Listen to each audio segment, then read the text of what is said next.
না সত্তার, তুমি না খালিক, তুমি না মালিক। মৌলা তুমি চাইলে তো দিনকে রাতও বানাইতে পারো, রাতকে দিনও বানাইতে পারো সেকেন্ডের আগে। মৌলা তুমি তো চাইলে মৃতকে জীবিতও বানাইতে পারো, জীবিতকে মৃতও বানাইতে পারো। ও মৌলা এই বিশ্বের সামনে, এই বিশ্বের সামনে, এই গ্যালাক্সির সামনে পৃথিবীর কোনো অস্তিত্ব নাই। পৃথিবীর সামনে আমি 3.5 হাত মানুষের কোনো অস্তিত্ব নাই। মৌলা এই ছোট্ট নগণ্য বান্দাটা তোমার কাছে এসেছি। মৌলা মা তো ফেরাই দেয় না, মায়া করে।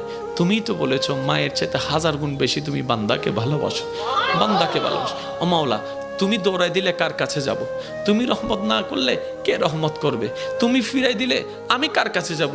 ও মাওলা তুমি ছাড়া তো আমার কোনো উপায় নেই, তুমি ছাড়া তো আমার কোনো উপায় নেই। ও মাওলা এবার বান্দা চোখের পানি ফেলে ফেলে কান্না করতেই আছে। সে কান্নার আওয়াজটা দুনিয়ার জমিনে ডানাও যদি 1 হাত না যায় হতে পারে, কিন্তু সেই আওয়াজটা রব পর্যন্ত পৌঁছায় যাচ্ছে, রব পর্যন্ত পৌঁছায় যাচ্ছে।